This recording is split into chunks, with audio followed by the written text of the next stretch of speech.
पवन, मैं आ रही हूँ, तुम मेरा इंतजार करना। कहते हुए पूर्वी ने फोन रखा ही था कि तभी उसे कुणाल की आवाज सुनाई दी। किससे बात कर रही हो और कहाँ जाने की तैयारी है? कुणाल ने उसके बगल में बैठते हुए पूछा।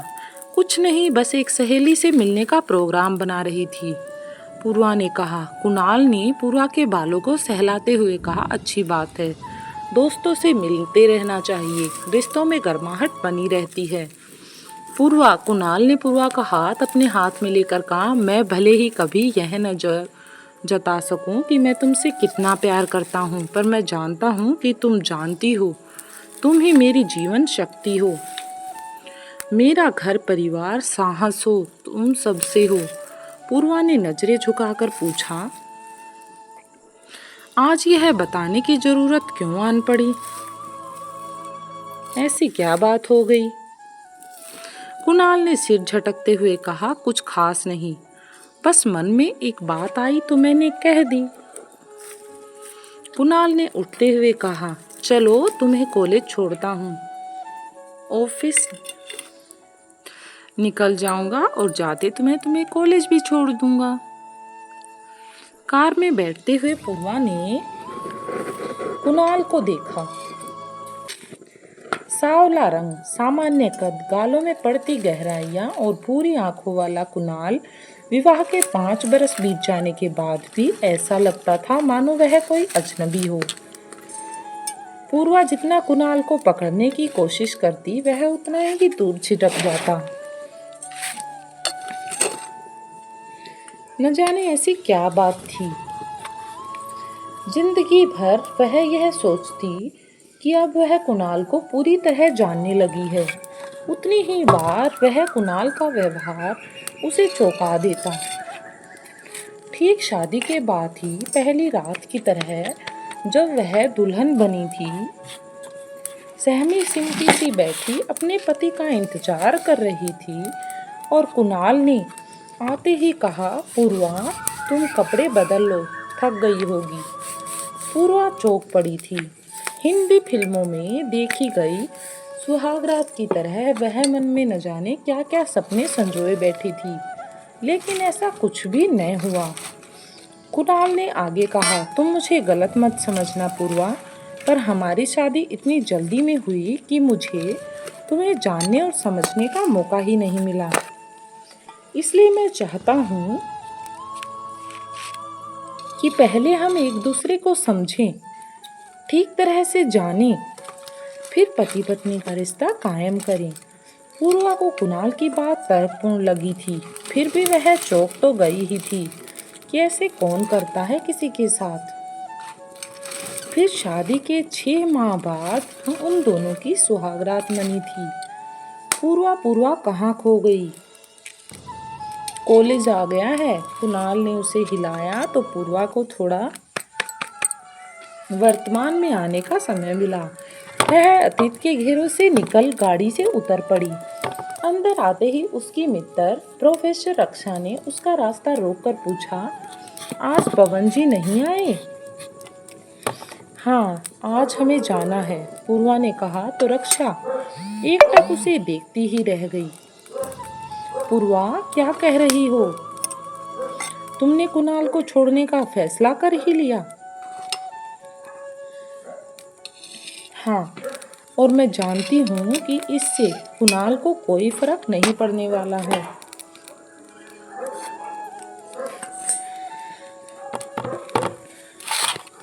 पूर्वा, तुम शायद आज तक कुणाल को समझ ही नहीं पाई हो। अरे, इतना सुलझा हुआ इंसान तो बड़ी किस्मत वालों को मिलता है। तुम हो कि उसे ठोकर मारकर जा रही हो। ऐसा इंसान तुम्हें जीवन में कभी दोबारा नहीं मिलेगा। पूर्वा के मन में रह कर रक्षा की बात कौंध ही रही थी। क्या मैं सचमुच आज तक कुणाल को समझ नहीं पाई हूँ? पर मैंने कोशिश तो पूरी की है, एक अच्छी पत्नी बनने की। कुणाल सचमुच ही कुछ अलग था। वह पूर्वा को अपने दोस्त मानता था और अपनी निजी स्वतंत्रता बनाए हुए उसे भी निजी स्वतंत्रता देना चाहता था और उसे किसी भी बात के लिए मना नहीं करता था। पर पूर्वा के संस्कारों को यही बात तो खटकती थी कि वह एक ऐसे परिवार से आई थी जहाँ पति को ईश्वर का दर्जा दिया जाता था। उनकी हर बात को बिना किसी प्रतिवाद के माना जाता था। पूर्वा को भी एक ऐसा ही पति चाहिए था जो उसे रोके टोके, उसके नखरे उठाए, उससे झगड़ा करे। पर कुणाल इससे बिल्कुल अलग था। वो ना ही तो उसे किसी बात के लिए रोकता टोकता और ना ही उससे झगड़ा करता। ऐसा नहीं था कि वह पूर्वा की जरूरतों का ख्याल नहीं रखता था या उससे प्यार नहीं करता था, पर कुछ तो ऐसा था जो पूर्वा को हमेशा अजीब लगता था। पूर्वा को याद हो आया कि जब कुणाल को व्यापार को लेकर कुछ ज्यादा व्यस्त हो गया था और उसे पर्याप्त समय नहीं दे पाता था, तो उसने खुद ही पूर्वा से कहा था कि पूर्वा तुम कोई नौकरी कर लो, इससे तुम्हारी पढ़ाई का सदुपयोग हो जाएगा और तुम्हारा मन भी लगा रहेगा। पूर्वा फिर चौंक पड़ी। खैर, पूर्वा ने नौकरी कर ही ली। पूर्वा हमेशा ही कुणाल को समझने की कोशिश करती, लेकिन उसे समझ कहाँ आता कुणाल। मैडम मैडम आपका फोन है। मैडम पवन का फोन होगा। सोचकर पूर्वा ने फोन उठाया तो उधर से कुणाल की आवाज सुनकर फिर चौंक पड़ी। पूर्वा तुम ठीक तो हो ना? हाँ ठीक हूँ, क्यों पूछा? पता नहीं क्यों आज मन बहुत घबरा रहा है पूर्वा। मुझे ऐसा लगा कि तुम परेशान हो। खैर तुम आज जल्दी घर लौट आना, मैं भी आने की कोशिश करूँगा। पूर्वा सोचने लगी, तुम्हें मेरी परेशानी का आभास कैसे हो गया कुणाल? क्या अब भी मेरे मन के तार तुम्हारे मन से जुड़े हुए हैं? पूर्वा ने फोन रखा ही था कि फिर घंटी बजी। हेलो पूर्वा, पवन बोल रहा हूँ। तुम 4 बजे तक एयरपोर्ट पहुँच जाना, मैं तुम्हें वहीं मिलूँगा। पूर्वा ने पूछा, तुम कहाँ हो? तब उसने कहा, घर पर। ठीक है, तो मैं 4 बजे तक तुम्हारे घर आ जाऊंगी, वहां से साथ ही चलेंगे। इतना कहकर पूर्वा ने फोन रख दिया।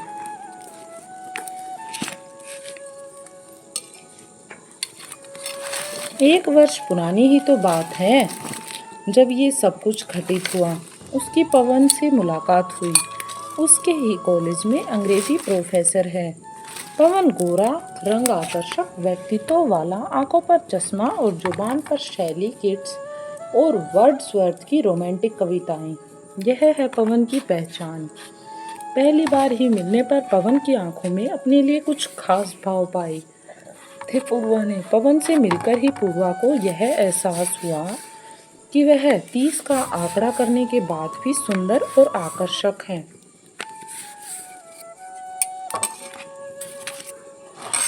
पवन हर उस बात में माहिर था जिसकी तमन्ना पूर्वा को हमेशा ही रही। वह पवन के चुंबकीय आकर्षण की ओर खिंचती ही चली जा रही थी। एक बार पवन पूर्वा को छोड़ने घर आया तो कुणाल से उसकी मुलाकात हो गई थी। पूर्वा ने सोचा शायद कुणाल जलन महसूस करेगा, पर कुणाल ने कुछ नहीं कहा। कुणाल ने इस बारे में कोई प्रतिक्रिया तक न दी।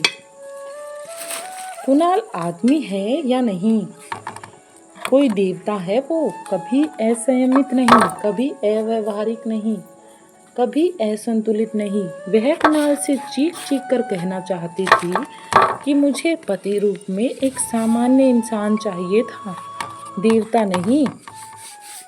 बुरे इंसान तो फिर भी सहन हो जाते हैं, पर देवताओं का देवत्व कई बार भस्म कर जाता है, वो भी सहन नहीं होता है। और इस घटना के बाद न जाने किस कुंडन में पूर्वा के कदम पवन की ओर बहकने लगे। घंटों पार्क में बैठे बतियाते रहते। अक्सर रेस्टोरेंट में खाना उनकी दिनचर्या हो गई थी। और ऐसे ही एक दिन जब दोनों किसी होटल में बैठे कॉफी पी रहे थे तो अचानक कुणाल किसी के साथ वहां आ गया। पवन उसे देखकर काफी ज्यादा सकपका हो गया। कुणाल उनके पास आकर बोला, अकेले अकेले कॉफी पी रहे हो? पवन ने झेपते हुए कहा, आइए बैठिए न, आप भी पीजिए। कुणाल ने हंसते हुए कहा, अरे नहीं, मैं तो मजाक कर रहा था, मैं रुक नहीं पाऊंगा, जरा जल्दी में हूँ। कहते हुए कुणाल तेजी से वहां से निकल गया। पवन ने एक लंबी सांस लेते हुए कहा, आज तो तुम्हारी खैर नहीं पूर्वा।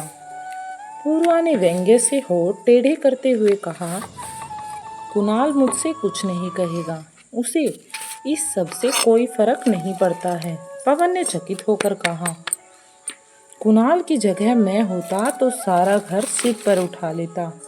मेरी पत्नी किसी और मर्द के साथ घूमे फिरे, ये मैं कभी सहन नहीं कर सकता।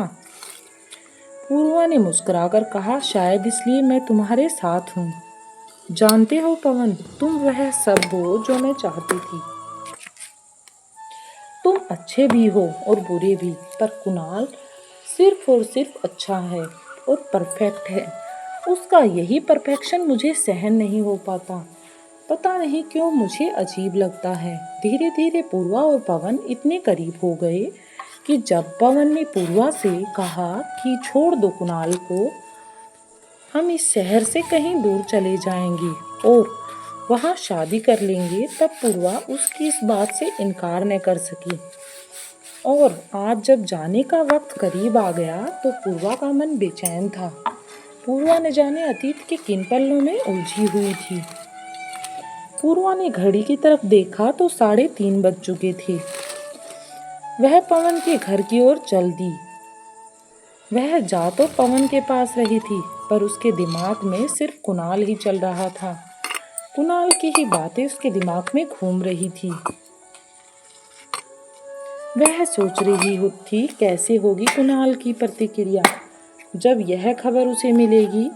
तो क्या वह सहन कर पाएगा इस सदमे को? इस सब में वह अपनी ही गलती तलाशेगा। मैं तो हमेशा ही उससे दूर जाना चाहती थी, पर आज जब दूर जा रही हूँ तो मन क्यों उसकी ओर खिंचता चला जा रहा है?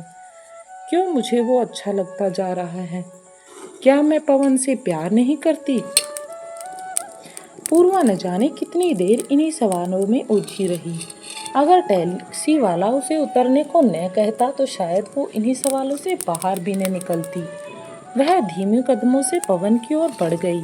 पवन ने उसे कंधों से पकड़ते हुए कहा, देर कर दी, अब जल्दी करो, एयरपोर्ट बहुत दूर है। पूर्वा होले से उसका हाथ हटाते हुए बोली, मैं तुम्हारे साथ नहीं चल सकती पवन। पवन ने चौंक कर पूछा, क्यों, क्या हो गया? क्या तुम मुझसे प्यार नहीं करती हो? पूर्वा ने विरक्त सी हंसी हंसते हुए कहा, प्यार पता नहीं, पहले भी करती थी या नहीं। पवन चौंक पड़ा, क्या कह रही हो? पूर्वा, तुम्हारा दिमाग तो नहीं खराब हो गया है? पर पवन की बात को अनसुना करते हुए पूर्वा अपने ही रों में कहे जा रही थी।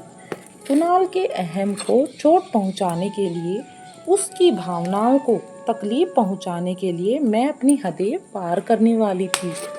पर आज जब सच में जाने का वक्त आया तो ऐसा लगा कि कुणाल ने मेरी जड़ों को बहते गहरे कहीं थाम रखा था, जिसके कारण ही मेरी शाखाएं पवन को छू पाई, उन्हें प्यार कर पाई। और फिर न जाने कब मुझ में यह घमंड आ गया कि मैं अपनी जड़ों के बिना भी जा सकती हूँ, उड़ सकती हूँ।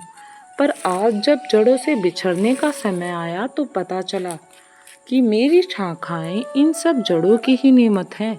इसके बिना मेरा कोई अस्तित्व ही नहीं है। मुझे माफ कर देना पवन, मैं तुम्हारे साथ नहीं चल सकती। मैं अपनी जड़ों यानी कुणाल से बिछड़ कर नहीं रह सकती। मैं तुम्हारा भी धन्यवाद करना चाहती हूँ, क्योंकि तुम्हारे ही कारण मैं कुणाल को जान पाई, उसे समझ पाई। अलविदा पवन। इतना कहकर पवन को अचंभित सा छोड़कर पूर्वा वहां से चल दी। आखिर आज पहली बार उसे मतलब समझ कर आया था कुणाल का। घर पहुंचकर पूर्वा ने देखा कि सारा कमरा उसकी पसंद के जरबेरा और रजनीगंधा के फूलों से सजा हुआ था और कुणाल बेचैनी से कमरे में टहल रहा था। पूर्वा को आया देखकर कुणाल ने आतुरता से उसे अपनी बाहों में भर लिया। कुणाल ने इस तरह का अनापेक्षित व्यवहार था पूर्वा के लिए, क्योंकि कुणाल तो इस तरह का व्यवहार कभी करता ही नहीं था। कुणाल पूर्वा के गाल, माथे, आंखों और होठों को बेहताशा चूमते हुए कह रहा था, मैं जानता था कि तुम लौट आओगी पूर्वा, तुम मुझे यूं अकेला छोड़कर जा ही नहीं सकती। पूर्वा सहम गई, तो क्या तुम सब जानते थे? उसने कांपते स्वर में पूछा। कुणाल ने कहा, हाँ, आज सुबह मैंने तुम्हारी सारी बातें सुन ली थी। पूर्वा की आंखों में आंसू बह रहे थे। उसने कुणाल के हाथ थाम पूछा, तो तुमने मुझे रोका क्यों नहीं? क्यों इतना भी अधिकार नहीं समझते तुम मुझ पर अपना?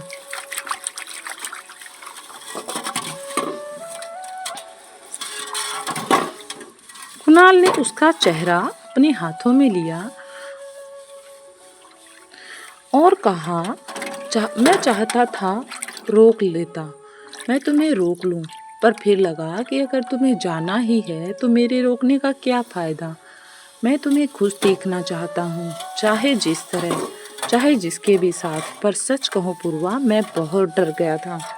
मुझे तो बहुत ज़्यादा डर लग रहा था, लेकिन मुझे यकीन था। लेकिन अगर तुम सचमुच चली जाती तो मेरा क्या होता? पर अब मैं कोशिश करूँगा अपने को बदलने की, ठीक वैसा ही बनाने की जैसा तुम चाहती हो। पूर्वा ने मुस्कुराकर कुणाल का माथा चूमते हुए कहा, नहीं, तुम्हें बदलने की जरूरत नहीं है। मुझे तुम वैसे ही स्वीकार हो जैसे तुम हो, निश्चल बच्चे की तरह। गलत तो मैं थी जो समझ नहीं सकी। तुम मुझे माफ करो। वह आगे कुछ न कह सकी। कुणाल ने उसके होठों पर अपने होठ रख दिए और धीरे धीरे होठों का स्पर्श पड़ने लगा। दोस्तों, उम्मीद करती हूँ कि आपको आज की एक कहानी हस्बैंड और वाइफ की स्टोरी पसंद आई होगी। आजकल ऐसी स्टोरी चलती रहती हैं, हमारे आसपास देखने को मिलती हैं।